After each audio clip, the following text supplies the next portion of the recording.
Muy buenos días a todos. Quien les habla es el doctor Giovanni Reverarse, jefe de la unidad de oftalmología del Departamento de Cirugía de la Facultad de Medicina de la UNSA. En esta oportunidad vamos a hablar de un tema importante en la práctica médica general en cuanto a patologías oftalmológicas que van a ver de manera habitual, valga la redundancia. El tema correspondiente a esta oportunidad es retina, nervio óptico y uvea. Dentro de los subtemas en retina hablaremos sobre la retinopatía diabética, la retinopatía hipertensiva, la degeneración macular asociada a la edad, la retinopatía de la prematuridad. Son causas importantes de ceguera a nivel mundial. La retinopatía diabética y la degeneración macular, ambas constituyen la tercera y cuarta causa de ceguera a nivel mundial. La retinopatía hipertensiva es una patología frecuente, dada la frecuencia de hipertensión arterial, sin embargo no causa una disminución importante de la agudeza visual. Y la retinopatía de la prematuridad es la causa más importante de ceguera a nivel mundial a nivel infantil, seguida de catarata congénita y seguida de glaucoma congénito. Es importante que ustedes sepan la clasificación de esta patología, la fisiopatología y sobre todo sospechar su presencia para derivarlo al médico especialista y tratarlo de manera precoz. Esa va a ser su función en retinopatías en cuanto a medicina general. En cuanto a patología del nervio óptico, hablaremos sobre algunas neuropatías para tener en cuenta, algunos signos y síntomas importantes en esta patología, y finalmente en cuanto a uvea, la uveitis.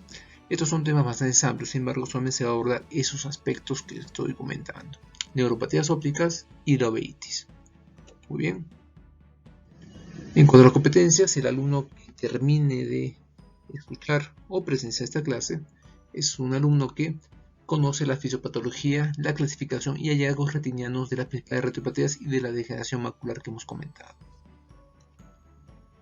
El alumno es alguien que conoce también los síntomas y signos de las principales retinopatías, degeneración macular, neuropatías y uveitis. Alguien que conoce los métodos diagnósticos y tratamiento de las principales retinopatías y degeneración macular. Es alguien que conoce los factores de riesgo de la retinopatía de la prematuridad. Aquí es importante hacer hincapié que, si bien es cierto, ustedes no van a tratar ninguna de esas retinopatías y muchas veces no van a estar seguros del diagnóstico, tienen que sospechar su presencia. Sobre todo, hacer hincapié en que ustedes como médicos generales tienen que evaluar si un recién nacido presenta un riesgo de desarrollar esta retinopatía de la prematuridad. Si dentro de los factores de riesgo se encuentra un bajo peso al nacer, una edad gestacional muy baja, o algunos otros factores que vamos a comentar, tienen que derivar al médico especialista para que sea el descarte a la brevedad posible. Esta es una patología que avanza con el tiempo y hay que tratarla de manera precoz, diferente a la degeneración macular y la retinopatía diabética, que se puede esperar un lapso de tiempo hasta tratarlo, pero la retinopatía de la prematuridad no, porque avanza rápidamente en las primeras semanas de vida. Es alguien también que identifica y clasifica las principales neuropatías ópticas y uveitis. Vamos a hacer hincapié en cuáles son las principales neuropatías ópticas, uveitis, cuál es su cuadro clínico y algo hablando del tratamiento, pero eso ya escapa a lo de la práctica de la medicina general, pero sí vale la pena conocer algo de estas patologías. Finalmente, es alguien que conoce las pautas para realizar la oftalmoscopía directa. Si bien es cierto, ustedes no van a realizar la oftalmoscopía directa o fundoscopía directa de manera presencial, tienen que saber cuáles son las pautas. Esto es algo que se va a desarrollar principalmente en sus subrotaciones de la práctica, en esta subrotación. Algunos casos motivacionales que vale la pena comentar. En un primer caso, un paciente de 40 años con antecedentes de diabetes mellitus mal controlada e hipertensión arterial desde hace más de 20 años, que presenta disminución brusca de la agudeza visual y acude para la evaluación. La retinopatía diabética puede causar daño en la agudeza visual cuando se afecta a la mácula, principalmente asociado al edema macular. Un paciente diabético mal controlado con un periodo largo de la enfermedad, es posible que desarrolle este edema macular y condicionar baja visión de manera brusca. También un hemovitrio, ya saben que el hemovitrio significa sangre en la cámara vítrea, puede condicionar también que bloquee la visión si este sangrado es bastante abundante, o un sangrado preretiniano, sin llegar a la cámara vítrea, si no se queda en la cara anterior de la retina o en la superficie de la retina, también puede condicionar una baja visión. En segundo caso, un paciente recién nacido con peso al nacer de 1700 gramos y de gestación de 35 semanas. Acude a consulta y desea saber si tiene riesgo de desarrollar retinopatía de prematuro. Hay muchos factores de riesgo asociados a esta retinopatía, no solamente el bajo peso y la edad gestacional. Ustedes van a evaluar, van a tratar de dilucidar si hay factores maternos, factores neonatales, que condicionan mayor riesgo de desarrollar esta patología. Lo vamos a ver más adelante. Y un tercer caso, un paciente de 65 años que presenta disminución marcada de la odea visual, presenta un escotoma central, solo mira, dice, con la visión periférica y acude para la evaluación. Ustedes ya saben a qué se nos referimos cuando hablamos de escotoma. Es una alteración del campo visual. Diga que es central, por lo tanto, probablemente esté comprometiendo la mácula, que es la zona central del polo posterior y la zona más importante, la visión en la retina. Cuando hay un escotoma central, es un paciente de marcada edad, pensar que podría tratarse de una degeneración macular asociada a la edad. Muy bien, algunos aspectos de la anatomía que revisaremos. La parte más importante del polo posterior se encuentra el nervio óptico o papila, la mácula, la retina periférica y los vasos sanguíneos. La mácula es una zona bastante amplia dentro de la retina, no solamente la zona pigmentada que se llama fovea, sino es una zona amplia de 5 o 6 milímetros. Dentro de esta mácula hay varias subpartes. Es necesario recordar las capas de la retina. Esta figura vamos a ver de una manera mucho más didáctica. Tenemos el epitelio pigmentario, también llamada retina pigmentaria, y el resto de capas que está componiendo la retina neurosensorial. Tenemos la capa de segmentos de los fotorreceptores. La capa constituida por los núcleos de los fotorreceptores se llama capa nuclear externa. La zona de unión entre las células bipolares y los fotorreceptores se llama plesiforme externa. El núcleo de las células bipolares, amacrinas y horizontales, la capa nuclear interna. La unión entre esas células bipolares y la fibra ganglionar es la nuclear, la capa nuclear interna, y la capa de fibras ganglionares compuesta por precisamente estas fibras ganglionares que al confluir en la cabeza del nervio óptico forman el nervio óptico. Vemos que hay una célula de sostén llamada célula de Müller que va a formar la membrana limitante interna, una membrana que recubre esta capa de fibras ganglionares, y también hay una membrana limitante externa, no se ve en esa zona, que también está a la altura o al nivel de los segmentos de los fotorreceptores. Esta es una figura que también vemos de manera mucho más didáctica. Las capas que hemos hablado, esto lo vemos mucho más ampliamente en otra sección de solamente anatomía. Nuevamente otra figura, pero que ustedes tengan en cuenta las capas de la retina, que es en realidad cómo se ven en los cortes histológicos. La autoridad de la retina es tener en cuenta que hay 4 grandes vasos, 2 nasales, 2 temporales o 2 superiores y 2 inferiores, sus arterias con sus respectivas venas. Ver que la vascularidad de la retina se desarrolla en diferentes capas de la retina.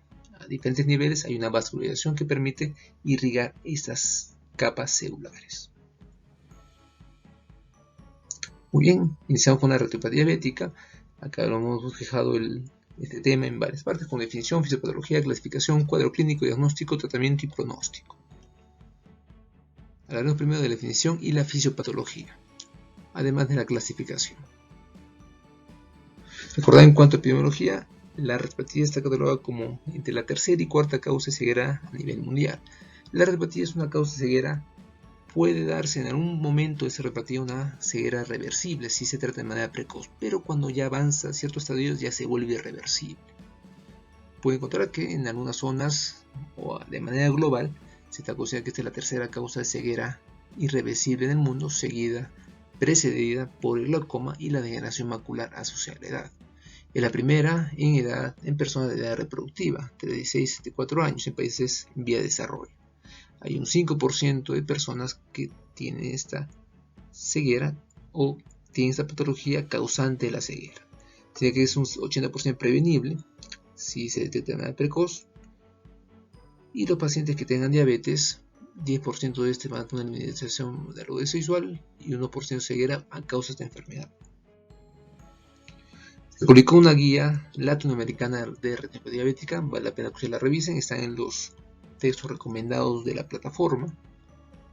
El 60% con diabetes tipo 2, más de 20 años, desarrolla indefectiblemente retinopatía diabética. Y un 90% de pacientes con diabetes mellitus tipo 1, con más de 20 años, desarrolla retinopatía diabética. El tiempo es un condicionante importante, sin embargo, no es absoluto. He visto muchos pacientes que tienen una diabetes con menor tiempo de evolución y desarrollan retinopatía diabética. Muchas veces nosotros no determinamos con exactitud cuándo empezó la diabetes, ya que el paciente acude cuando ya hay ciertos daños en órganos blancos.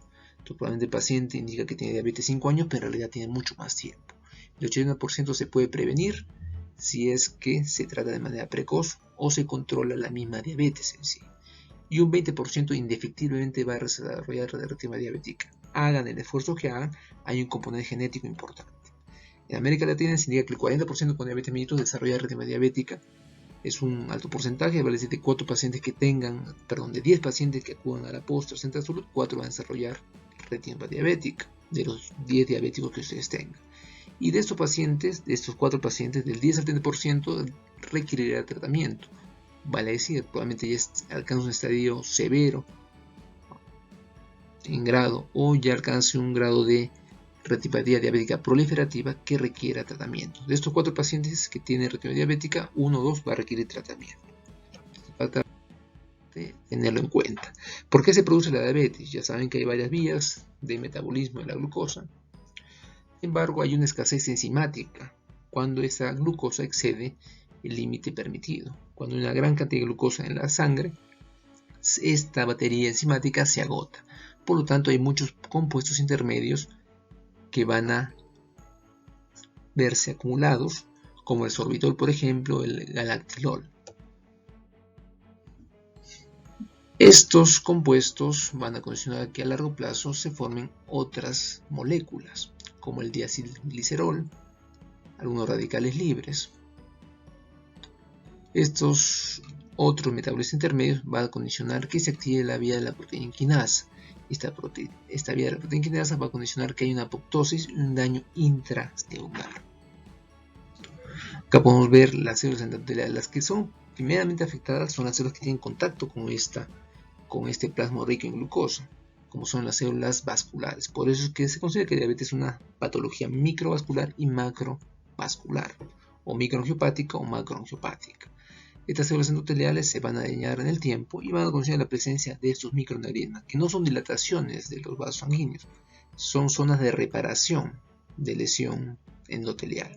Esta zona de reparación endotelial va a condicionar que haya una hiperplasia a nivel de ese nivel, condiciona la aparición de estas aparentes dilataciones que son acúmulos, no son dilataciones per se.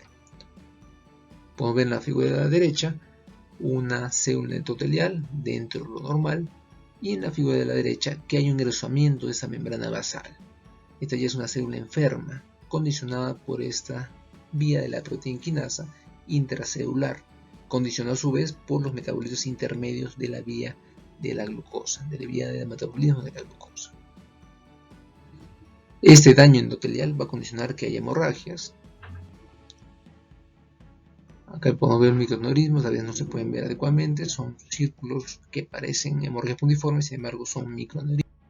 Son acúmulos de lípidos entre las capas de las retinas. Eso es un signo indirecto de isquemia a ese nivel. Si hay daño a nivel de los vasos sanguíneos, va a condicionar que no hay una buena perfusión a nivel del tejido de la retina, condicionando la presencia de estos exudaduros o acúmulos de lípidos. También puede haber planos, que traduce igualmente isquemia a ese nivel. Esta lesión de los vasos puede ser a veces tan notoria que va a condicionar los famosos arrosariamientos venosos. Pueden ver que el vaso sanguíneo no tiene una estructura, una anatomía dentro normal. Hay una estructura irregular donde se nos estenosis, dilatación, a eso se llama arrosariamiento venoso, producto del daño endotelial. También hay unas alteraciones llamadas IRMA o malformaciones alteraciones retinianas condicionadas por los shunt arteriovenosos entre los vasos sanguíneos en la retina, producto de la isquemia a ese nivel. Que hay esta presencia de vasos anómalos. Ustedes pueden ver en esta zona, en la figura de la izquierda, un fondo de ojo aparentemente normal, entre comillas, dado que hay hemorragias, hay microaneurismas, pero cuando la retinopatía diabética avanza en un grado de estadio de alta isquemia, van a ver la neoproliferación vascular. Miren estos vasos anormales, sobre todo en la papila o en las partes periféricas de la retina. diferente a la figura de la izquierda. En ese estadio se llama una retina diabética proliferativa. Esta proliferación puede no solamente afectar las capas de la retina, puede ingresar estos neovasos a la cámara vítrea. Entonces, si una reacción hace el vitrio. Sin embargo, debido a que estos vasos son endebles y son bastante frágiles, tienden a fibrosarse con el tiempo, no llegan a tener una vascularización normal. Se obliteran, se fibrosan, y esta fibrosis en el vitrio va a condicionar posteriormente este emprendimiento de retina. Estos vasos también, cuando se obliteran o por su misma fragilidad se rompen, van a condicionar la presencia de hemorragias preretinianas o hemovitrio. Muy bien, estos vasos que se fibrosan en la cámara vítrea van a formar fibrosis vítreas, como ven en la figura superior izquierda, y esta fibrosis vítrea va a condicionar que traccione la retina, condicionando en un estadio muy avanzado un desprendimiento de retina traccional. Como en esta figura, la retina se desprende, porque estos vasos son los que traccionan la retina. Es una desprendimiento de retina traccional. Ya estamos hablando de un estadio avanzado donde se requiere un tratamiento quirúrgico y el pronóstico visual no es tan bueno como si se tratara de una etapa precoz. Además del daño de la proliferación misma que estoy comentando, también va a haber un daño en la mácula. Esta zona es altamente vascular, debido a que es la zona más importante de la retina. Al ser una zona altamente vascular, entonces también hay neoproliferación a este nivel, en las capas inferiores de la retina. Esta proliferación va a condicionar que hay un transudado por la gran cantidad de vasos sanguíneos a ese nivel, y ese transudado va a condicionar la presencia de un edema macular. Como ven, en esta figura llamada tomografía de coherencia óptica, vemos un corte de la retina al nivel de la mácula y vemos como hay líquido entre las capas de retina. Imaginen que este es un corte anatómico de la retina y hay líquido entre las capas de la retina a nivel macular. Esto se llama edema macular. Cuando un paciente diabético tenga una pérdida de la visión importante o una disminución de la visión importante, pensar que hay compromiso de mácula, y la primera causa es un edema macular. En la figura izquierda vemos que hay exudaduros y blandos a nivel de la mácula. Cuando ya hay presencia de exudaduros y blandos, ya estamos hablando que hay un compromiso macular y podría haber un edema macular. Muy bien, en base a todos estos anatomopatológicos se puede realizar una clasificación. Esa clasificación es importante que ustedes la repasen. Hay varios grados. Puede ser leve, moderada, severa, dependiendo de los hallazgos anatomopatológicos. Esta puede dividirse en proliferativa o no proliferativa, dependiendo si hay neovascularización.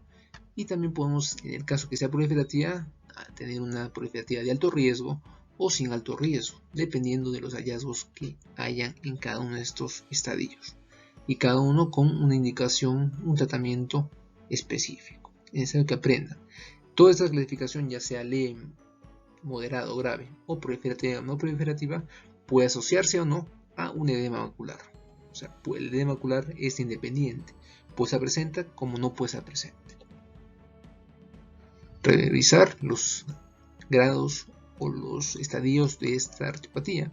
Acá tenemos una retinopatía moderada, por ejemplo, con edema macular. Vemos la presencia de exudados a nivel de la mácula. Van a repasar cuáles son los criterios para indicar que esta es una retinopatía moderada, una retinopatía severa, una proliferativa de alto riesgo, donde hay un hemovitrio evidente en esta figura, por ejemplo, estos vasos neovasos que han sangrado y acondiciona que hay una hemorragia vítrea. Hay una clasificación que se usa a nivel de Europa para poder hacer un mejor estadiaje. Considera si es que hay edema macular o no hay edema macular. El M significa 0, que no hay edema macular, y M que sí hay edema macular. Y el R significa grado. Esta puede ser leve, moderada o severa, dependiendo del número. El R1 indica que es una retinopatía no proliferativa leve. R2 puede ser moderada o severa, pero no proliferativa. Y R3 ya hablamos de proliferativa. Es una forma muy simple de clasificar la retinopatía diabética. Cuando ustedes tengan un paciente en una interconsulta realizada por especialistas, indica que tienen una retinopatía severa proliferativa con edema macular, pues ya entenderán a qué se refiere con ese estadiaje. Es importante que ustedes, por cultura médica, sepan distinguir y saber cuáles son los grados y la clasificación de la retinopatía diabética. Hablando con respecto al clínico diagnóstico. El cuadro clínico, ya les he indicado que puede ser variable dependiendo de la presencia o no presencia de maculopatía. Si hay alteración de la mácula, ya hay disminución de la agudeza visual. Cuando ya hay un grado avanzado y hay compromiso de la retina, puede haber escotomas, condicionado por este desprendimiento de retina. Ya estamos hablando de una retinopatía diabética avanzada. Cuanto al diagnóstico, establecer la historia clínica, el tiempo de enfermedad, saber cuántos años con diabetes y si se está controlando o no controlada. Y ahí su pericia como médicos generales. Ustedes tienen que determinar en base a esos factores si el paciente tiene un riesgo de diabética o no. Si el paciente tiene más de 20 años con radiografía diabética, acá en la práctica clínica he visto ya a partir de los 10 años. Entonces, como punto de corte, tomarán a nivel de nuestra región 10 años. Si el paciente tiene una diabetes mellitus controlada o no está controlada. Se asocian también factores adicionales como la presencia de hipertensión o la hipercolesterolemia. Son factores de riesgo para que esta retinopatía se desarrolle de manera precoz. Los exámenes laboratoriales, como usted ya conoce, en cuanto a diabetes, la hemoglobina glicosilada es un valor que nos permite inferir si es una diabetes de larga data o de inicio reciente. La oftalmoscopía indirecta es el fondo de ojo que permite evidenciar si hay esta retinopatía diabética. Sin embargo, cuando hay ciertos hallazgos muy sutiles o es un cuadro bastante leve, a veces el ojo humano no puede percibir, por ejemplo, algunos microaneurismas, que la primera es el hallazgo característico de la retinopatía diabética leve. En este caso, hacemos ayuda de la angiofluorescein y la tomografía de coherencia óptica. ¿Qué es la angiofluorescein? Consiste en colocar una sustancia de contraste a través de la vena cefálica. Se ingresa esa sustancia de contraste a través de la vena oftálmica, va a llegar a la circulación de la retina. Y en ese momento que ingresa esta sustancia de contraste a la retina, se toman fotografías en blanco y negro para poder evaluar las alteraciones vasculares sutiles a nivel de la retina. Acá podemos ver, por ejemplo, en la figura izquierda, unas hemorragias en llama a nivel de la retina. Esto probablemente producido por una obstrucción de la vena de la retina. Esto no es una retina diabética, es una obstrucción de la vena central de la retina. Pero evalúen en la figura derecha cómo se ve la imagen en una angiofluorescein. Otro examen muy importante es la tomografía de coherencia óptica. La tomografía de coherencia óptica es un examen que permite evaluar las alteraciones estructurales de la retina. Muy útil sobre todo para la detección del edema macular, como han visto en anteriores figuras. Acá podemos ver en la figura de la izquierda una maculopatía, un edema macular condicionado por retinopatía diabética. La figura inferior, obsérvese ese edema y el contenido cístico en las capas de la retina. A diferencia de la figura derecha, que es un fondo de ojo aparentemente normal, es cierto que la retina está un poco desgastada, se trasluce los vasos coroideos como un aspecto tigrado, pero la mácula está indemne, no hay alteración macular, a diferencia de la figura de la izquierda. En cuanto al tratamiento y pronóstico, el tratamiento está basado en dos pilares, la panfotocoagulación láser y el uso de antiangiogénicos. ¿Qué es lo que hace la panfotocoagulación láser? Esta panfotocoagulación láser se encarga de fotocoagular, valga la redundancia, la retina periférica. No se fotocoagula los vasos. Lo que se va a fotocoagular es la retina periférica, que es la que produce el factor de crecimiento endotelial vascular. Si no hay factor de crecimiento endotelial vascular, entonces no habrá neoproliferación. Cuando se aplica ya la panfotocoagulación láser, cuando es una retinopatía diabética severa o cuando ya es proliferativa. En ambos casos ya se empieza a pensar en ese tratamiento. Mientras más precoz sea, menor daño a largo plazo de la retina. Es un tratamiento que se realiza de manera ambulatoria. El paciente se le coloca en la hendidura, se coloca encima una lupa, y esta es una lupa especial que permite que los rayos láser que son proyectados por este equipo a través de un pedal incidan directamente en la retina. Este es un proceso de fotocoagulación láser. Este láser fotocoagula. Hay otros láseres que hacen ablación, otros láseres que hacen disrupción. Entonces este láser realiza fotocoagulación. Como ven en la figura izquierda, se fotocoagula la retina periférica, siempre preservando la mácula. Si nosotros quemamos la mácula, entonces el paciente va a perder la visión. Es cierto que posteriormente el campo visual se va a reducir, eso es inevitable, pero al menos preservamos la visión central, que es la más importante. Vean cómo se forman esos copos de nieve a nivel de la periferia de la retina. Y en esta figura vemos un tratamiento inmediato post aplicación de fotocoagulación. Es un paciente que tiene un hemovitrio, vemos exudaduros a nivel de la mácula y hay neoproliferación en la papila, así lo observan con bastante detenimiento. Es una retinopatía diabética proliferativa de alto riesgo. En este caso se realizó la fotocoagulación láser. No se fotocoaguló los vasos, repito, se fotocoaguló la retina, que es la que produce el factor de crecimiento endotelial vascular. Vemos otra figura, como se evidencia en esta foto, los spots, que son las zonas de fotocoagulación. Finalmente estas cicatrizan y se forman estas cicatrices retinianas post fotocoagulación láser. Cicatrices cororetinianas. Un segundo esquema que puede ser complementario al anterior es el uso de antiangiogénicos. Estos antiangiogénicos van a tratar de bloquear el factor de crecimiento endotelial vascular. Estos antiangiogénicos se colocan y se introducen al globo ocular mediante una inyección intravítrea, que se realiza a 4 milímetros de limbo en este caso. Vean en la figura derecha cómo ingresa esta sustancia en el humor vítreo y finalmente va a alcanzar el factor de crecimiento endotelial, evitando que este se una a los receptores de este factor. Entonces el tratamiento antiangiogénico son anticuerpos monoclonales que se unen al factor de crecimiento endotelial vascular, evitando que alcance los receptores celulares. Muy bien, hemos sacado el tema de retinopatía diabética y hablaremos del tema de retinopatía hipertensiva. De igual manera, hemos hecho un esquema e iniciaremos con la fisiopatología y la clasificación. Este es un fondo de ojo evidentemente alterado, pero vale la redundancia que la retinopatía diabética y la retinopatía hipertensiva se pueden superponer. Hay muchos pacientes que tienen ambas patologías. En el caso de una retinopatía solamente hipertensiva, el principal daño se produce a nivel de los vasos sanguíneos, de igual manera como la retinopatía diabética. Sin embargo, este es otro fenómeno, otro proceso fisiopatológico. Este incremento de la presión vascular a nivel arterial va a condicionar que haya una mayor resistencia del vaso sanguíneo, respondiendo a esta mayor presión. Esta resistencia va a condicionar que el vaso tiende a esclerosarse, a endurecerse, y este endurecimiento también conlleva una disminución de su lumen interno. También hay una vasoconstricción importante que contribuye a este endurecimiento. Por esa razón que en la figura A vemos una relación de la arteria y la vena en un paciente que no tiene retinopatía hipertensiva.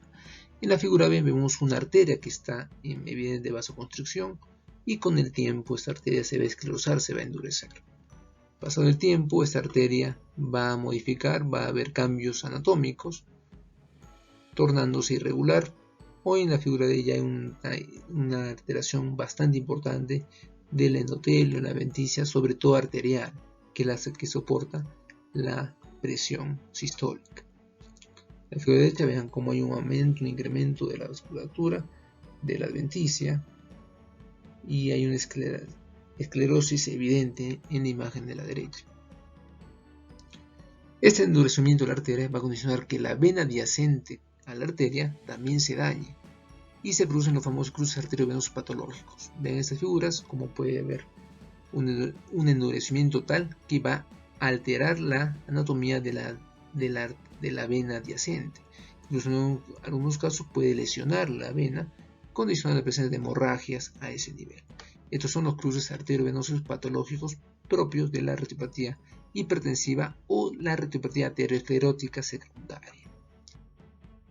Como hay un detenimiento, vean estos cruces arteriovenosos, vean cómo hay un cambio anatómico a nivel de la vena. La vena siempre es mucho más oscura que la arteria. Acá en esta figura lo vemos mucho mejor, como hay un cambio de la dirección incluso de la vena. Van a revisar con calma el signo de Gunn, el signo de Salus, son signos propios de esos cruces arteriovenosos patológicos. Hay un estadiaje, el estadiaje usando la clasificación de Kate-Wegener-Barker, donde se añade una característica propia en cada grado de la retinopatía hipertensiva. Acá hay un error, este es grado 1, este es el segundo grado, el tercer grado y el cuarto grado. Vamos a ver, en el primer grado va a haber un estrechamiento arteriolar, una dilatación y tortuosidad venosa. En un segundo grado están los cruces arteriovenosos patológicos, patognomónico de este grado. En algunos casos hay aterosclerosis asociada a una hipercolesterolemia, donde el color de la arteria se torna medio cobrizo o blanco, vamos hilo de cobre o plata. En el estadio 3 ya puede haber adicionalmente hemorragias, exudados. Y en el 4 ya compromete la papila. ¿Por qué se produce este papiledema? Debido a que es tanta la presión que no se puede controlar, empieza a haber una disminución del tono simpático a nivel de la arteria oftálmica, para modular o tratar de evitar este daño que ocurre en los vasos. Pero al haber una disminución del tono de la arteria oftálmica, va a condicionar que haya una hipoperfusión y principalmente se afecta a la papila nerviótica. Por eso hay un edema de papila. Un edema de papila condicionado por esta disminución del tono simpático vascular. Hay algo también llamado coridopatía hipertensiva. Esta disminución del tono vascular va a condicionar que las fibras de las capas de la retina no tengan una buena irrigación de la capa coriocapilar, de la capa coroidea. Esta alteración va a condicionar que haya daños también en la retina, no solamente a nivel de la papila, sino también a nivel de la retina. Acá pueden evaluar o evidenciar los famosos desprendimientos serosos. Esta vez tanta la presión que ocurre a la disminución del tono simpático que hay una necrosis de ciertos lóbulos. Y esa necrosis también va a dañar la retina que está encima de la capa coroidea. A veces también la presión es tan intensa a nivel de la capa coroidea que hay un transudado, condicionando los desprendimientos serosos de la retina.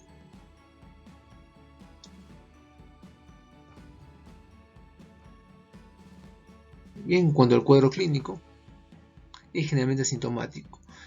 A diferencia de la retinopatía diabética, la retinopatía hipertensiva muy pocas veces avanza en un estadio que compromete la mácula. Cuando ya hay compromiso de la mácula, hay alteración de la agudeza visual.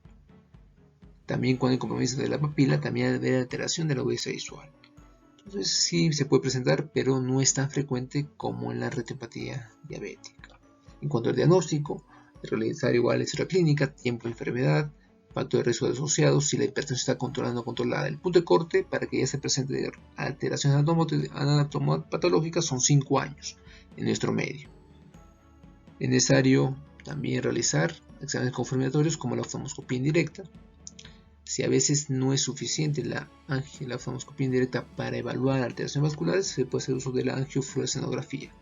No hay uso constante de tomografía y coherencia óptica para ver el edema macular, dado que no es muy frecuente el edema macular en la retinopatía hipertensiva, pero podrían pedir también ese examen.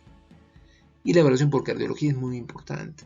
Muchas veces hay que confirmar que el paciente sea hipertenso. Nosotros podemos hallar de manera casual alteraciones en los vasos sanguíneos de la retina como cruces arteriovenosos patológicos, pero podría tratarse simplemente de una hipercolesterolemia que está condicionando una aterosclerosis. El cardiólogo tiene que confirmar que el paciente tiene hipertensión. Muchas veces el cardiólogo nos hace interconsulta al oftalmólogo para que nosotros confirmemos que es hipertenso. A veces tienen dudas si es hipertenso o no, y nosotros lo confirmamos mediante los hallazgos en el polo posterior. Bien, finalmente en cuanto a tratamiento y pronóstico, la función como médicos generales en el caso de la retinopatía hipertensiva y la retinopatía diabética es derivar al paciente cuanto antes al oftalmólogo para que una evaluación basal. Ustedes no pueden confirmar si el paciente tiene una hipertensión o diabetes de 3 años, 5 años, es un poco complicado. Nosotros con el fondo de ojo ya podemos dar una idea si esta hipertensión o esta diabetes tiene un tiempo de larga data más allá de lo que ustedes habían pensado. Entonces todo paciente que tenga diabetes o hipertensión debe derivar al oftalmólogo para un examen basal. Si el paciente tiene una alteración visual de un paciente diabético, recordar que podría darse el edema macular o una retinopatía diabética avanzada condicionada la presencia de hemorragia vítrea o hemorragia preretinal. Ahora conversaremos con respecto al tema de retinopatía de la prematuridad. Igualmente hemos hecho un esquema de esta patología. Recordar nuevamente que la primera causa de ceguera a nivel infantil y en nuestro medio se encuentra en aumento. ¿Por qué razón? Porque la tasa de sobrevida de los recién nacidos con muy bajo peso está aumentando, debido a que hay mayor acceso a cierta tecnología. Hace muchos años la mortalidad en pacientes de bajo peso era muy elevada, por lo tanto la prevalencia de ROP no era tan alta, debido a que hay una mayor tasa de sobrevida en niños de menores de 1000 gramos. En este ejemplo, entonces la prevalencia de esta enfermedad y la incidencia ha ido en aumento. ¿En qué consiste la retinopatía de la prematuridad? La retinopatía de la prematuridad se asocia principalmente a la prematuridad, como su propio nombre lo dice, pero está mucho más asociado al bajo peso al nacer. Cuando un niño nace con muy bajo peso, es muy probable que el sistema respiratorio esté inmaduro. En este caso, cuando nace se le debe dar oxígeno para complementar este déficit respiratorio. Al darle oxígeno, lamentablemente inhibimos el factor de crecimiento endotelial vascular. El niño nace con una retina inmadura, que no está vascularizada completamente. Esa falta de vascularización debería complementarse con el factor de crecimiento endotelial vascular. Pero si este factor de crecimiento endotelial vascular está inhibido por el oxígeno, entonces la retina no va a terminar de vascularizarse. Transcurrido el tiempo, el recién nacido aumenta de peso y a pesar que está recibiendo oxígeno, tiene que haber vascularización sí o sí. No está permitida una necrosis en vivo. Entonces se activa nuevamente el factor de crecimiento endotelial vascular. Sin embargo, este periodo, llamado fase 1, hasta que se active el factor de crecimiento endotelial vascular, es variable. En algunos casos puede ser una semana, en algunos casos puede ser 4 semanas. Lamentablemente en ese periodo va a ocurrir un estrés oxidativo en la retina no vascularizada. Hay un estrés oxidativo dado que no hay irrigación a ese nivel. Va a haber presencia de radicales libres y esa situación y esa coyuntura va a condicionar que se enferme la retina periférica. Antes de pasar a la fase 2. La fase 1, como le digo, es un estado de hiperoxia que inhibe el factor de crecimiento endotelial vascular, donde la retina periférica se encuentra no vascularizada. Eso va a condicionar que hay una presencia de radicales libres y una vez que haya aumento del factor de crecimiento endotelial para que esta retina periférica se vascularice, estamos hablando que se va a producir por un factor de crecimiento endotelial producido por células enfermas. Esta retina se ha enfermado y está produciendo el factor de crecimiento endotelial vascular de forma desbalanceada.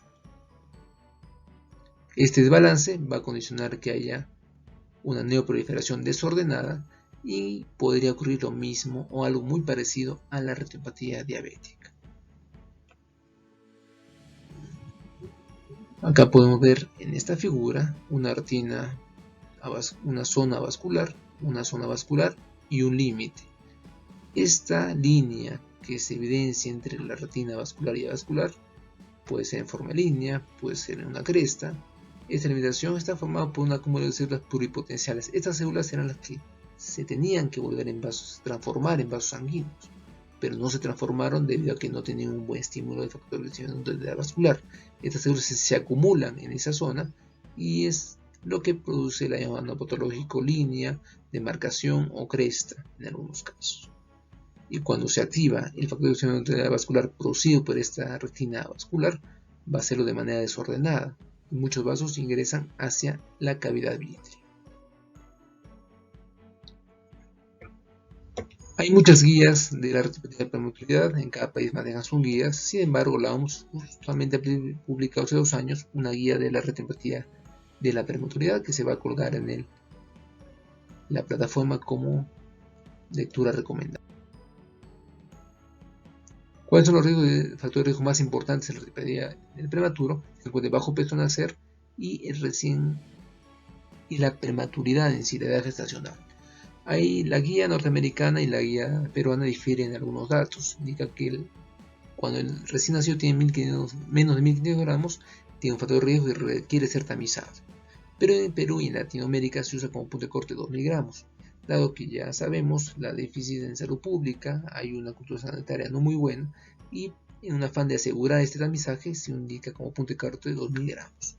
Y en cuanto a la edad gestacional, Estados Unidos se pone con un punto de corte de 32 semanas y en Perú 37 semanas. Es también un afán de garantizar que todos lleguen a realizarse este tamizaje. El ROP no solamente es causado, o ROP, llamado así, derivado de la sigla de inglés, no solamente causado por otros factores de riesgo, si bien estos son los más importantes, no son los únicos. Vemos que es una enfermedad multifactorial. La guía de recién nacido, publicada por el Ministerio ya hace casi 11 años, en la que se usa el momento y esta maneja una cantidad de factores de riesgo. Es necesario que ustedes aprendan estos factores de riesgo. Hay riesgos asociados maternos, riesgos asociados neonatales, y un factor de riesgo, el tercero más importante de los ya mencionados, es la oxigenoterapia. La oxigenoterapia mal llevada va a condicionar que, además de inhibir este factor de crecimiento de la ductilidad vascular, el estrés oxidativo en la retina vascular sea mayor. Entonces es necesario mantener cierto nivel de saturación. Ustedes ya saben que hablamos, ¿qué nos referimos cuando hablamos de saturación de oxígeno? Pues en el caso de retinopatía se tiene que mantener, o en los recién nacidos, una saturación no por encima de la óptima. Tiene que ser algo subóptimo para que no condicione o no aparezca o no cree un daño a nivel de la retina periférica vascular. Entonces darle a un niño 95% de oxígeno o condicionar que llegue a esa saturación no es lo más saludable. Y es un factor de riesgo que podemos nosotros controlar. Esta va a ser su misión cuando sean internos de pediatría, internos de neonatología, y evaluar que la saturación se mantenga en estos valores para no condicionarse presente la retinopatía prematura. Salvo, claro está, hay alguna contraindicación como una enfermedad cardíaca o alguna sepsis que el niño requiera mayor saturación para mejorar el metabolismo. La clasificación internacional de ROP, dada hace más de 15 años, se basa en 3 parámetros: la localización de esta zona de transición avascular y vascular, la severidad del cuadro y la presencia o no de enfermedad plus. La localización se refiere a la zona 1, zona 2, zona 3. Es la zona donde se encuentra esa zona de transición que ya hemos hablado entre la zona vascular y no vascular, donde puede haber una línea, una cresta. Hay que tener en qué zona se encuentra. Mientras más cerca de la zona donde se encuentra, indicará que la retina vascular es más amplia. Y a mayor retina vascular, mayor riesgo de progresión y evolución. Entonces, a mayor cercano a la zona 1, mayor severidad del cuadro. En cuanto a los estadios, hablamos de una etapa 1 cuando se forma una línea. Esta línea de las células pluripotenciales que deberían ser vasosanguíneos. Acá vemos que hay una línea. En este caso se llama grado 1 o estadio 1. Cuando esas células acumulan mucho más de la cuenta, se forma una cresta, algo más sobrelevada. Acá no se ve muy bien las fotos, pero cuando uno ve en vivo en el fondo de ojo se nota mejor. Es un grado 2. La etapa 3, esta zona, esta línea, esta cresta, ahora va a estar también vascularizada. Ya hay neoproliferación. Por eso vemos un color rosado, en unos casos unas hemorragias. Ya estamos en un grado 3. La etapa 4, cuando esta vascularización vítrea va a condicionar que haya tracciones. Ven acá tracciones vítreas que condicionan que haya un desprendimiento de retina. Pero este desprendimiento es mucho mayor, o total sea grado 5. Son los grados. La idea es tratarlo de igual manera como la retinopatía diabética en estadios precoces, en un primero o segundo grado, sin esperar que llegue a un estado muy avanzado. La enfermedad plus finalmente es un parámetro que nos permite saber si hay una progresión muy rápida de esta enfermedad, como lo corroboramos con la dilatación y la tortuosidad vascular. Va a haber más tortuosidad arterial, mayor dilatación venosa, mientras mayor producción de factor de crecimiento de la hay. Es un hallazgo indirecto. Si hay mucha producción de factor de crecimiento de la vascular, el BEF, entonces hay mayor tortuosidad, lo que indica que hay un mayor riesgo de progresión de la enfermedad. Y esos pacientes hay que tratarlos de manera mucho más precoz. Con el diagnóstico y tratamiento. El diagnóstico se hace mediante un tamizaje seriado en determinados momentos, periodos. Como se explica en la fisiopatología, hay que evaluarlo cuando está en fase 2. En fase 1 no tiene sentido porque está recién en un proceso de inhibición y no hay producción de BEF. Pero cuando ya hay producción de BEF en la fase 2, es en ese momento que hay que hacer tamizaje porque ya empieza a presentarse la retinopatía prematura. Esto tiene que ser realizado mediante oftalmoscopia indirecta por un oftalmólogo entrenado o un oftalmólogo subespecialista, como en mi caso. Yo me encargo de hacer tamizaje a nivel de todo el sur del Perú. Y el tratamiento es similar a la retinopatía diabética, mediante la fotocoagulación láser y el tratamiento antiangénico. El tratamiento de fotocoagulación láser lo hemos visto que es muy útil en la retinopatía diabética, complementado con los antiangénicos para tratar sobre todo el edema macular. En el caso de la retinopatía de la premotilidad se usa como primera línea de tratamiento el tratamiento antiangénico. ¿Por qué razón? Porque si nosotros realizamos fotocoagulación láser en un recién nacido, vamos a limitar su campo visual a largo plazo. Acá me ven en una foto yo realizando el tamizaje, la oftalmoscopia indirecta. Es necesario hacerlo mediante este procedimiento, dado que realizar un examen mucho más específico como una angiofluorescein o una tomografía óptica a veces no es posible en un recién nacido de ese porte. Acá me encuentro en la sala de observación, en la sala de UCI, de cuidados intensivos, y acá en la sala de observación, mediante la oftalmoscopia indirecta.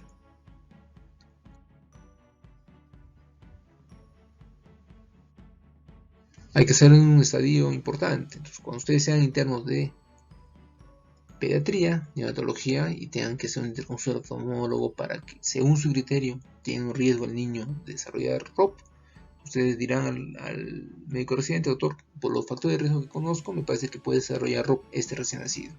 Y tendrán que referir a hacer interconsulta cuando se encuentre en la fase 2. Por eso que hay un cronograma de cuándo realizar este tamizaje.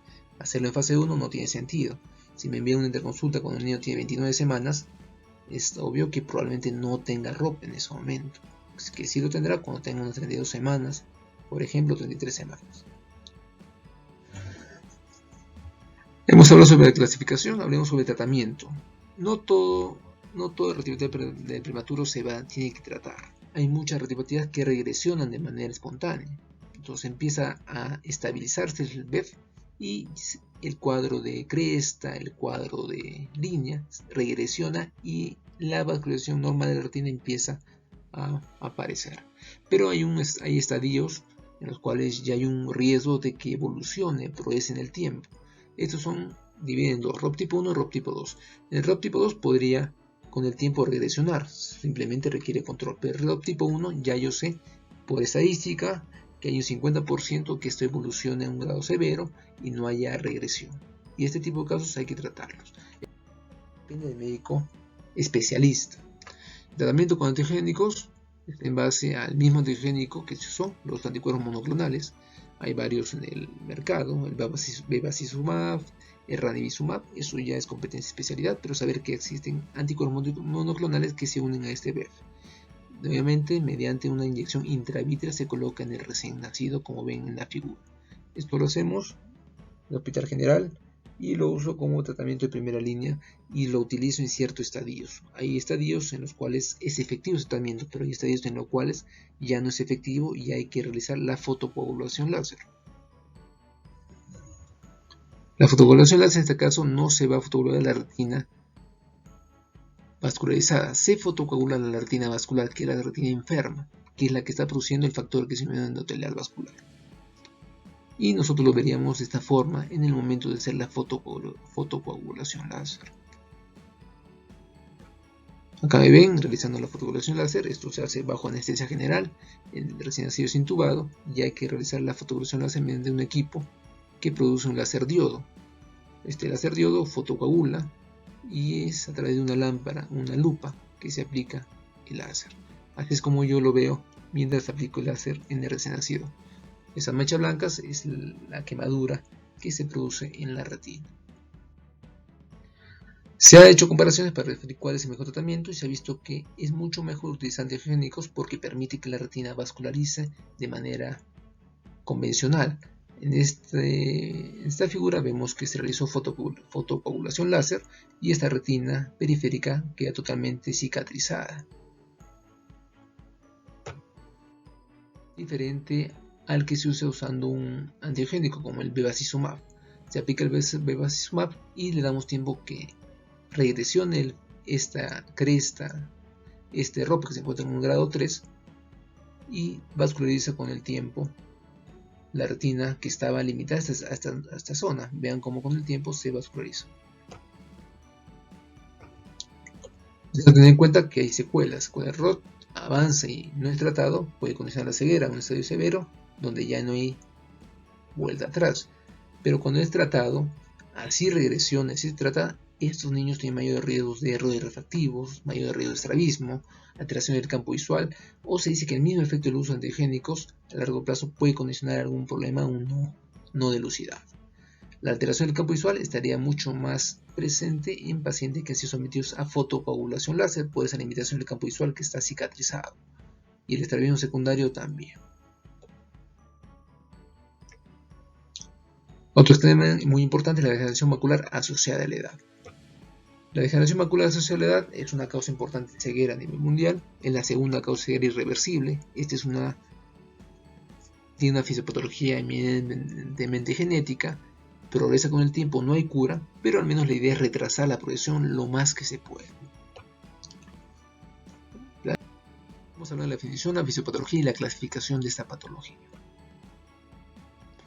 Con la epidemiología hay muchas series donde se indican que algunos a partir de los 65 años ya puede empezar a tener degeneración macular. Se indica que la primera causa de ceguera en pacientes mayores de 50 años, pero vamos a colocar como punto de corte en nuestra raza 65 años.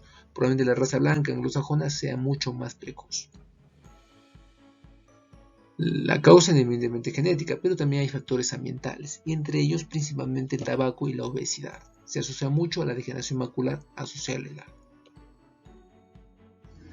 La fisiopatología es una alteración eminentemente del epitelio pigmentario retiniano o membrana o retina pigmentaria. El epitelio pigmentario retiniano es la que se encarga del metabolismo de la retina neurosensorial. Entonces, cuando hay alteración de esta célula del epitelio pigmentario, va a haber la presencia de drusas, va a haber atrofia, alteración de los fotorreceptores, que lo vamos a ver con más calma en las siguientes figuras. Se clasifica en dos tipos principalmente: la degeneración no neovascular o atrófica, también llamada seca, que es un 85-90%, y la degeneración macular asociada a la edad neovascular o excitativa húmedo, también llamada húmedo, el 15 al 10%. Es necesario tener en cuenta que es mucho más grave la degeneración macular neovascular. ¿Qué son las drusas? Las drusas son depósitos de lípidos que se encuentran por debajo del epitelio pigmentario retiniano, y esta puede tener diferentes tamaños, diferentes formas. Pueden ver esa figura cómo se acumulan estas sustancias intermedias producto del metabolismo alterado del epitelio pigmentario. Cuando estas células ya no funcionan adecuadamente, no tienen un adecuado metabolismo, no regulan adecuadamente el metabolismo de la retina, y se produce la acumulación de estas sustancias intermedias, basadas principalmente por componentes lipídicos. Aquí tenemos una drusa dura o una drusa blanda, depende mucho del tamaño, que lo van a ver en el fondo de ojo, y en el fondo de ojo se vería de esta manera. Este es un fondo de ojo normal, aparentemente, y aquí vemos las famosas drusas, que son acúmulos de lípidos, así lo veríamos en el fondo de ojo. En cuanto a la histopatología, ya hemos comentado que puede haber drusas que se acumulen lípidos, puede haber una atrofia geográfica. ¿Por qué se produce la atrofia geográfica? Porque esta alteración del epitelio pigmentario retiniano va a condicionar que los segmentos de los fotorreceptores también degeneren y desaparezcan. Existe una zona atrofia no geográfica o degeneración del epitelio pigmentario retiniano, en lo cual ya hay pérdida del epitelio pigmentario retiniano, sin embargo aún no ha alterado los segmentos de los fotorreceptores. Hay hiperpigmentación porque estas células se destruyen, tienden a la apoptosis y están llenas de pigmento, por eso se llama epitelio pigmentario. Y nosotros vamos a ver cómo ciertas manchas pigmentadas en la retina. En el caso de la degeneración macular neovascular, adicionalmente a estos procesos degenerativos hay una presencia neovascular que responden a otra cascada. No es igual a la retinopatía diabética, tiene una etiopatogenia genética, y estos vasos a largo plazo también se pueden romper. Puede haber drusas de igual manera que la seca, puede haber un anillo pigmentario, puede haber alteración irregular del epitelio pigmentario, hay un edema macular cistoide condicionado por ese transudado de los vasos sanguíneos, como ocurre muy similar al edema macular diabético, y esos vasos sanguíneos que están debajo de la mácula son mucho más tortuosos, son mucho más frágiles que en la retinopatía diabética y pueden romperse. Este rompimiento o lesión de estos vasos va a condicionar que haya hemorragias, y esa hemorragia va a condicionar que haya una cicatriz a ese nivel, una cicatriz que va a causar una ceguera irreversible. Podemos ver acá un fondo de ojo dentro normal, vemos las figuras, una anatomía, un corte anatómico de la retina, donde se evidencia la membrana de Bruch, se evidencia el epitelio pigmentario, se evidencian los conos y bastones, y la coroides altamente irrigada. En la degeneración macular, ahí se acumulan lípidos debajo del epitelio pigmentario retiniano, como pueden ver en esta figura, y se ve a las drusas en el fondo de ojo de esta forma. Es una degeneración macular seca.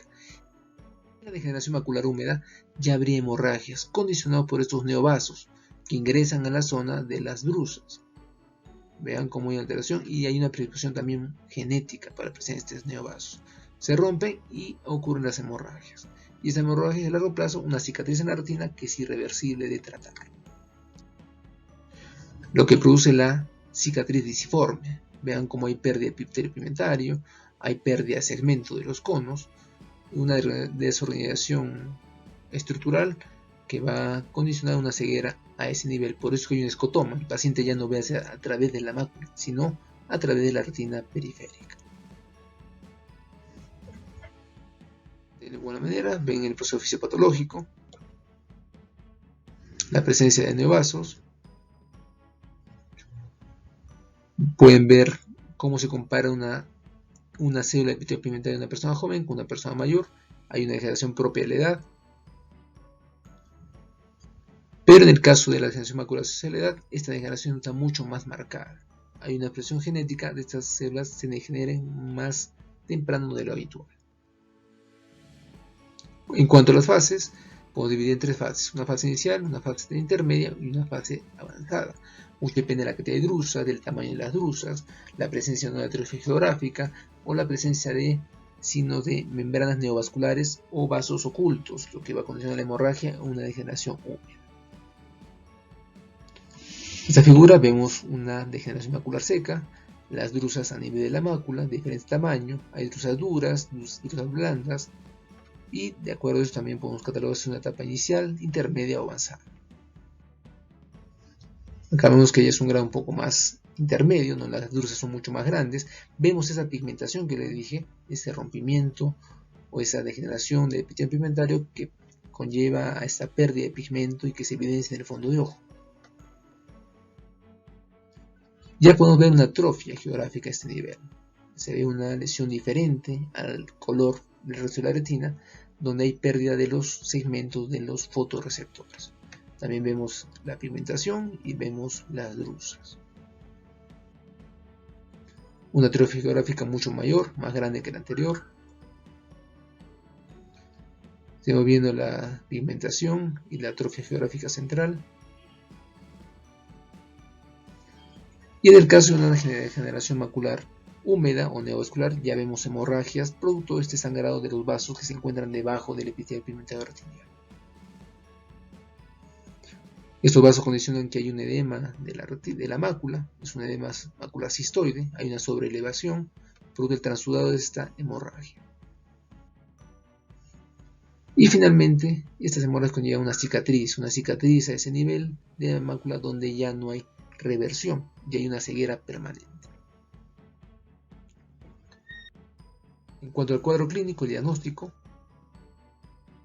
El cuadro clínico va a depender mucho de si se trata de una degeneración macular seca o degeneración macular húmeda. En el caso de la seca, la degeneración de la luz sexual es progresiva, algo más leve, más lento. Existe un escotoma central si es que ya hay atrofia geográfica, no solamente tiene que haber hemorragia, pero ya para que haya una atrofia geográfica tiene que pasar un tiempo importante. Y las metamorfopsias, eso ya saben a qué me refiero, eso se ha visto en semiología, lo hablaremos nuevamente, de qué se trata las metamorfopsias. En el caso de la degeneración macular húmeda, hay disminución súbita, moderada o grave de la obesidad visual. Si hay una hemorragia en ese momento, hay una pérdida súbita y es mucho más grave que la degeneración macular seca. Hay un escotoma central de igual manera y las famosas metamorfopsias. ¿A qué se refiere con metamorfopsias? Nosotros vemos en la imagen de la izquierda una imagen de un paisaje bastante agradable, donde vemos cómo la imagen se encuentra nítida y también vemos que no hay ninguna alteración en cuanto a la imagen.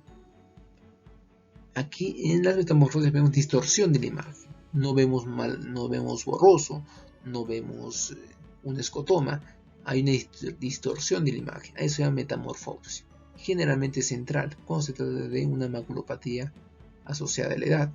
Vemos como hay una distorsión, hay un curvamiento de la imagen que no es igual a la de la izquierda.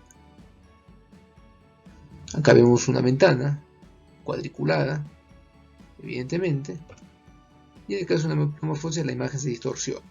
En macro puede haber un aumento del tamaño en algunos casos o una disminución del mismo en otros casos. Otra metamorfosis como distorsión de la imagen. Y esto podemos evidenciarlo a través del uso de la cartilla de Angler. Ustedes van a tener esta cartilla, se indica al paciente que mira al centro, el punto oscuro, y si el paciente ve que hay una distorsión de la imagen o incluso un escotoma adicional, entonces podemos ya estar presumiendo que el paciente presenta un grado de degeneración macular. Esta cartilla ustedes la pueden tener, simplemente decir al paciente que mire el punto de la imagen, y si indica que hay una distorsión de la imagen, pueden sospechar que el paciente no está viendo bien por este problema en particular. Tenemos una foto, corresponde a una visión normal, y en este caso hablamos de una degeneración macular.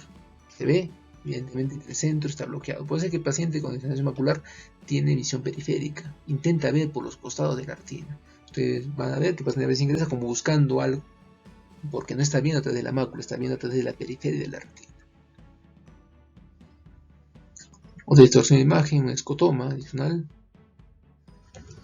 En cuanto al diagnóstico, se hace a través de la fonoscopia directa. Permite ver una degeneración macular seca, la presencia de druses, hiperpigmentación, la atrofia geográfica, la cicatriz deforme, las hemorragias, pero es limitado en cierta forma. A veces no podemos ver de manera precoz si hay una degeneración macular o una membrana neovascular, que son los vasos sanguíneos que aún no se han roto. Entonces no podemos ver si hay vasos sanguíneos que no han sangrado. ¿A través de qué podemos verlo? A través de una angioflexonografía o a través de la tomografía de coherencia óptica, que es bastante útil, sobre todo en degeneración macular. Aquí podemos ver que en el fondo de ojo no hay una alteración evidente de la mácula, pero si nosotros realizamos una angiofluorescenografía, sí podemos evidenciar que hay una fuga de un vaso sanguíneo a ese nivel. La angiofluorescenografía, que ya evidencia la presencia de estos acúmulos de lípidos llamadas drusas duras o drusas blandas en la mácula. Entonces, acá se evidencia con mejor visión la presencia de estas drusas. Y en el caso de que se tratara de una membrana neovascular, lo podemos ver en otro corte de la tomografía de coherencia óptica. Aquí podemos ver que hay una membrana engrosada debajo de la mácula, que es muy diferente a la presencia de las drusas. Eso ya amerita un estudio de imagenología mejor, pero vale la pena que ustedes entiendan que estas membranas se pueden evaluar de manera precoz a través de la tomografía. Todo paciente que tenga un riesgo de degeneración macular porque su familia lo tiene, hay un componente hereditario o una sospecha, hay que realizar este examen. Eso lo realiza el especialista. Ustedes clínicamente lo que tienen que hacer es de sospechar su presencia. Sospecha su presencia y lo derivan al médico especialista. Acá vemos edema asociado, edema quístico de la mácula. Acá hay aparentemente una membrana vascular y un edema de la mácula. Acá la membrana está mucho más notoria. Bien, ahora hablaremos en cuanto a tratamiento y pronóstico. Ya comenté que es una enfermedad degenerativa genética, por lo tanto no tiene cura. Lo que podemos intentar es detener su progresión, dependiendo si es húmeda o seca. En el caso de la degeneración macular seca, lo que se hace es a través de vitaminas. Las vitaminas pueden potenciar o mejorar la función del epitelio pigmentado retiniano. La idea es mejorar su función para que no haya una progresión rápida en la enfermedad. A través de ciertos estudios como el ADES, se trató de elaborar un complejo vitamínico que permita mejorar su función. Sin embargo, se vio que esta combinación tenía algunos efectos adversos, sobre todo en los fumadores. Por esa razón, se realizó un estudio llamado ARES-2, donde se utilizaron unos carotenoides como la luteína y la astaxantina. Estas son vitaminas propias, o mejor dicho, específicas de la retina, que permiten su mejoramiento en cuanto a función y eficacia, del epitelio pigmentado retiniano. No de la retina per se, la neurocirugía, sino del epitelio pigmentado retiniano. El ácido graso y el omega 3 también pueden ser útiles. Es lo que se utiliza en pacientes con degeneración macular seca. Darle vitaminas para evitar la progresión. No en todo va a funcionar, se dice que tiene una efectividad del 30%, 25-30%. Y recién hay que utilizarlo cuando es una degeneración macular intermedia avanzada. En las tempranas no hay mucha diferencia en cuanto a resultados o mejoría. Además está decir que hay que evitar el tabaco y tratar la obesidad, ya que son factores ambientales que podrían controlarse. En el caso de la degeneración macular húmeda, se puede dar vitamina, es cierto, pero debido a que hay una hemorragia condicionada por la presencia de neovasos, lo que se intenta es colocar también antiogénicos. Debido a que esta degeneración o esta neovascularización responde a otros procesos genéticos adicionales, a veces no es muy útil este tratamiento. Por esta razón, se realiza varias sesiones con los antiogénicos intravítreos. Muy bien, hemos acabado el tema de degeneración macular. Es importante tener en cuenta que es una cosa importante ceguera, va a procesar con el tiempo, no tiene cura, pero ustedes están en la obligación de detectar esta patología, referirlo para que sea evaluado por un médico especialista. Muy bien, también recordar que esta degeneración macular puede estar asociada a otras patologías por edad, puede estar asociada a glaucoma, puede estar asociada a catarata, a retinopatía diabética. En el mismo paciente puede tener todas estas patologías al mismo tiempo, lo que merma en mayor cuantía su agudeza visual. En cuanto a neuropatías ópticas, es una alteración nervio óptico. No hablamos ya de la retina, hablamos del nervio óptico. El nervio óptico está formado por la confluencia de todas las fibras ganglionares de la retina. Y es necesario, cuando hablamos de neuropatía, tener en cuenta la vía visual. La vía visual está compuesta por el nervio óptico, el quiasma, la cintilla óptica y las radiaciones ópticas y la corteza. La vía óptica es un sistema importante que hay que tener en cuenta para evaluar alteraciones del campo visual. El campo visual puede ser alterado por cualquier alteración a nivel de la vía visual. Entonces, cuando hablamos de neuropatía, también tener en cuenta la vía visual.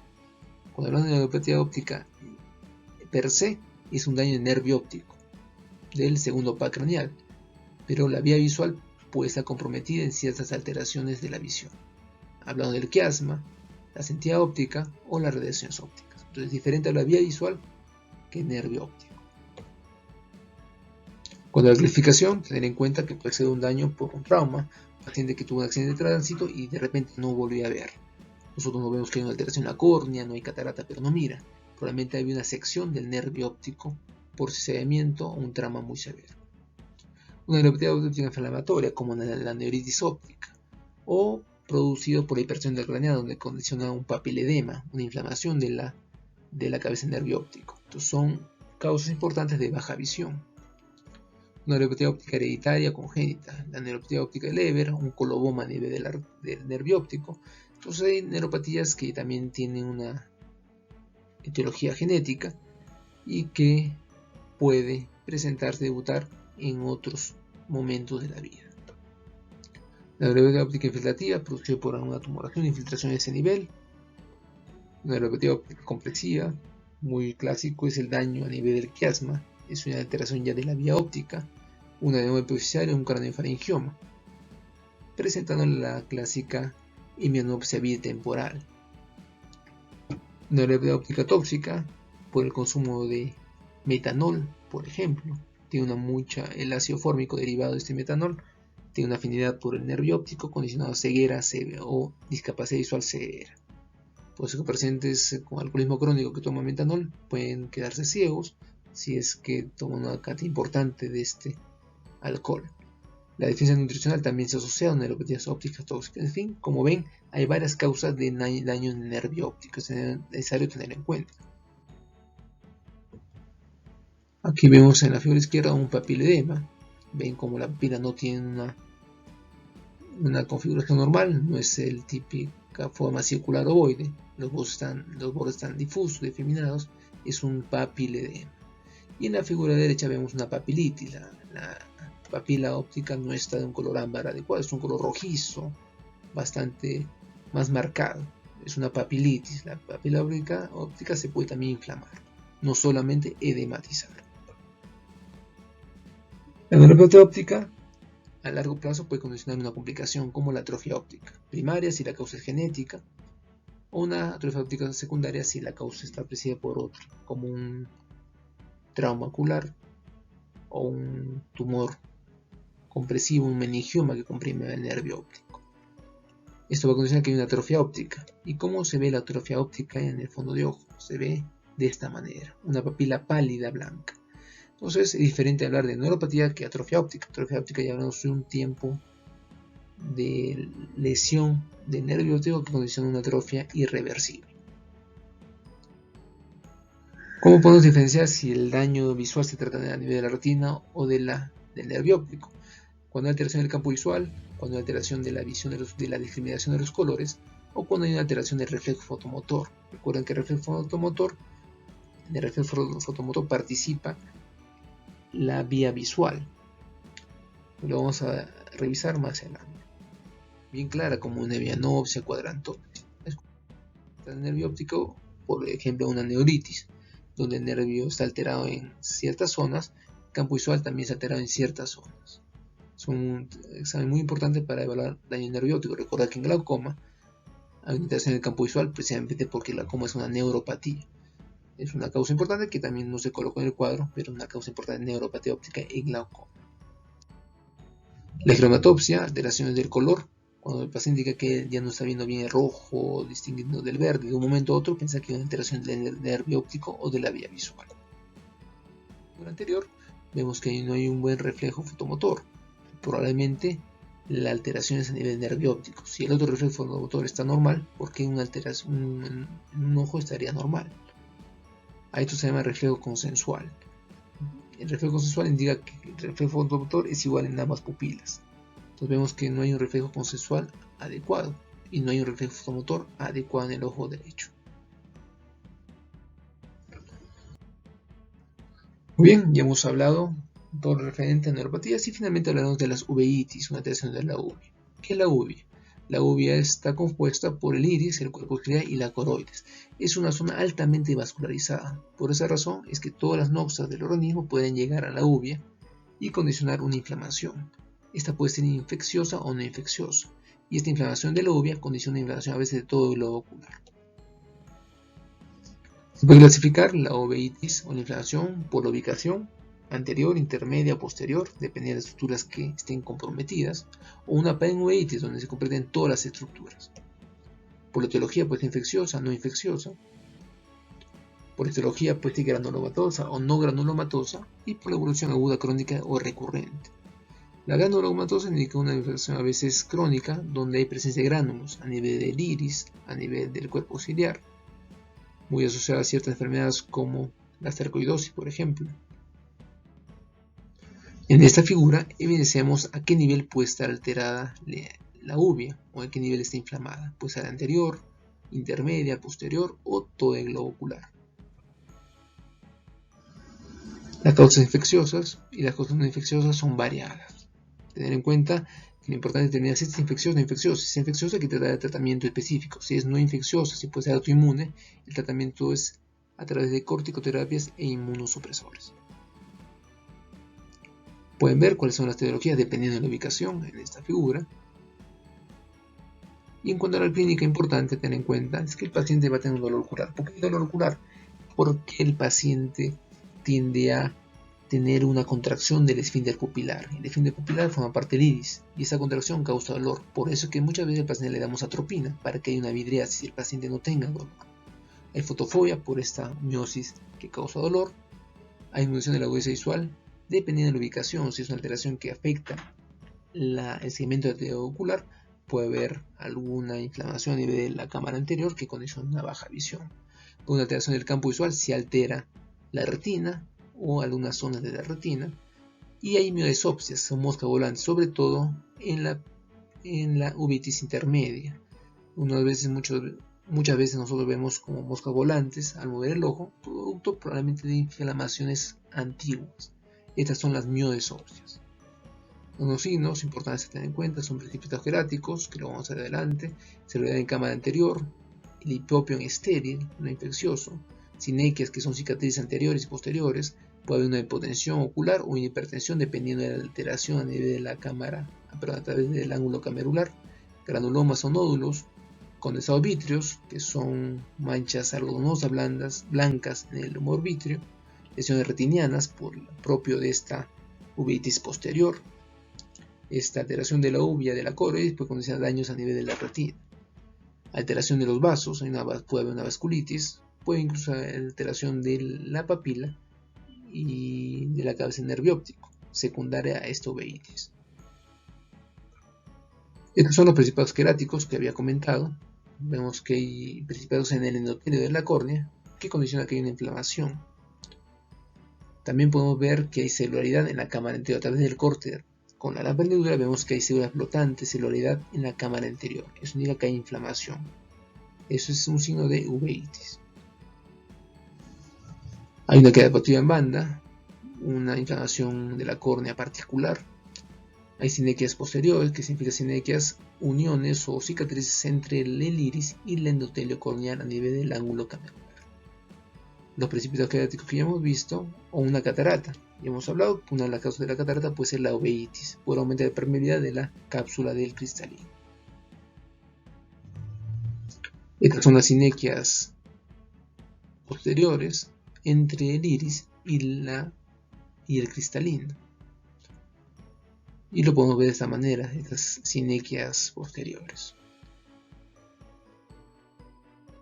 La presencia de nódulos o granulomas, en este caso, ven cómo se ven los granulomas. Esta es una uveitis granulomatosa. En el caso de una vasculitis, propio del citomegalovirus, el citomegalovirus tiende a causar una uveitis posterior y una vasculitis. Vean las zonas blancas y las zonas rojas.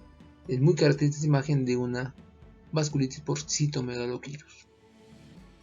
Esta es una toxoplasmosis ocular, condiciona cicatrices y tiene bastante afinidad por la mácula. Cuando vemos esta imagen, nos referimos a una uveitis posterior causada por toxoplasma.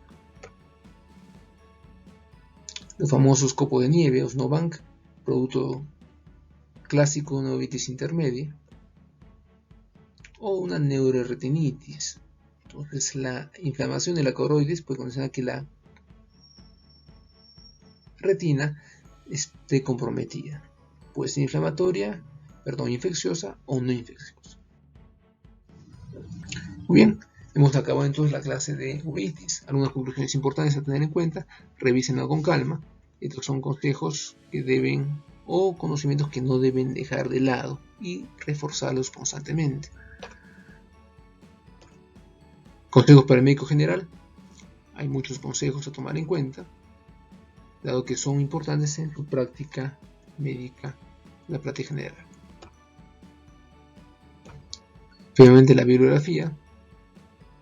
Revisar aquellos datos o aquellos conceptos que no hayan quedado claros. Siempre la bibliografía es importante para complementar su conocimiento.